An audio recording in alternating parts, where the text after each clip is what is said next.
Hello, friends, and welcome to day 52 of the 90-day prayer challenge brought to you by Broken to Beautifully Blended as we step into 2020 on the right foot.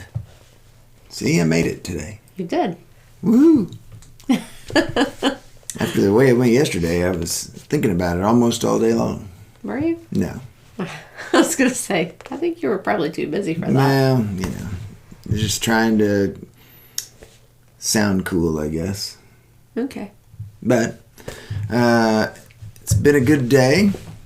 God has been with us. He's been showing off in His presence. And although it was cloudy and cold, it was a good day. Got plenty of things done. You were productive today in your work. Yep. I got the domain transferred and fixed and working right, hopefully. And the analytics set up and Yeah. yeah. And you've got some new clients, and so that's always good. It's encouraging when things begin to take shape and start to move, and so that's awesome. I'm excited for you. It'll be good. Those people will be stepping into 2020 on the right foot as well. Boom. See? There you go. All right. So we're officially to Thanksgiving week. It's the weekend, and so it's becoming closer and closer. I hope that you and your family are ready for the holidays. I hope that you have your plans made and are looking forward to a short work week and spending time with friends and family. So, good stuff. I would say it in a different way. Don't spend time with family, invest time in family. Whatever. So today also was the end of the line for our football team, high school football team. They were in the playoffs, and then they ended up not getting it done tonight. And they had a great season. So I want to say congratulations to all of the boys, and it was very fun to watch you play, and you had a great season. Mm-hmm. They did good. So Thomas was at the game tonight. Thomas was at the game. He's in the percussion section, so of course they went to the game, and it was cold. Yeah. Yeah. So as soon as he got home, he wanted to start a fire. And then he laid in the chair next to the fire for about 15 minutes until Rockford got home. Rockford was like, go to bed. Yeah, and they had this fire going. So we have a gas starter in our fireplace. And they had the thing cranked all the way up. I mean, it was like somebody had knocked the head off of a natural gas well, and it was just... I'm sure there were flames probably shooting out of the chimney. I don't think it was that bad. It was pretty bad. There might have been embers leaving the chimney, but... Bad, man. I could just see the dollar signs going up the chimney with it. So, anyway...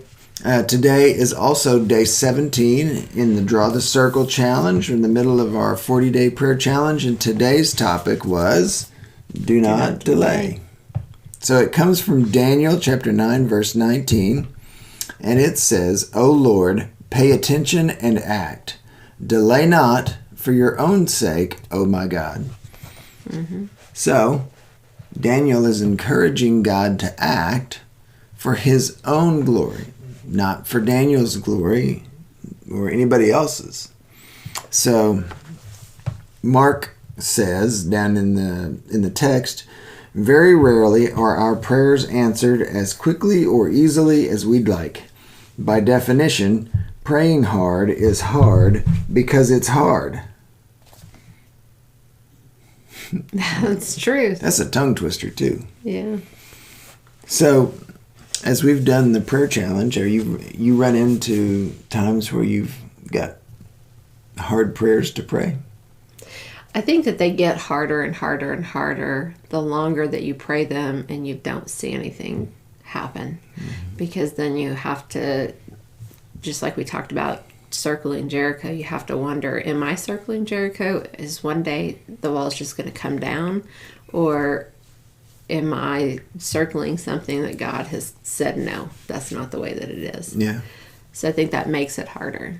And today also is, instead of as soon as possible, you go to as long as it takes for this to be. Is this your will or is it not? Because we think if it is the will of God, then whenever we pray it, he's going to make it happen as soon as possible. And we don't know all of the pieces, and so that makes it hard. Yeah. He gives the story of one of the ladies in the church that was praying for her husband to get a job, and he went on an interview, and he came back and come to find out he didn't get the job, and she kept praying.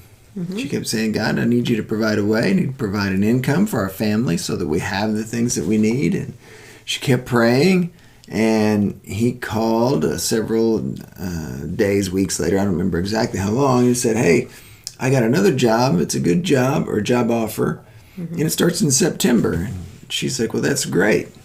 And then come to find out, no, I misspoke. Yeah. He got the job. They called back and offered him the job that he wanted, but it didn't start until September. No, he got a better job.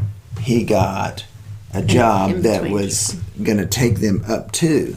Mm-hmm. So it was very cool. It was sort of an answered prayer, sort of a double blessing. Mm-hmm. So, sometimes we just got to keep praying, even though we don't necessarily see what the end result is. We don't necessarily see the end result that we wanted.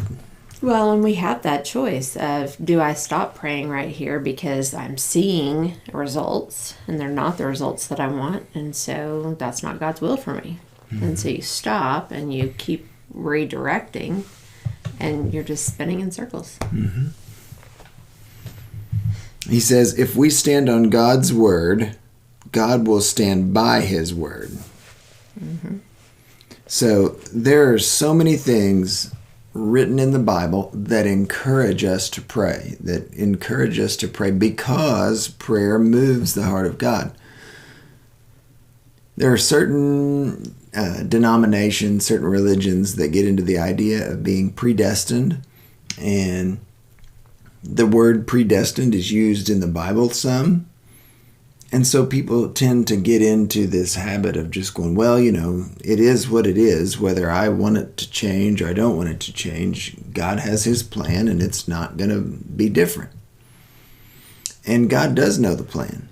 And God does have knowledge that surpasses our understanding. But the beautiful thing about it is God gives us free will. He gives us the free will to choose to continue to pray, even when it's hard. He gives us the free will to give up if we don't see what we want. So it's up to us to choose the path that God has put in front of us to choose. We're not always going to make the right decisions. We're not always going to choose the path that he would have us choose, but it is there, and it is up to us to exercise our free will to choose to pray when it's hard, or to continue when it doesn't look like things are going to go the way we want them to go.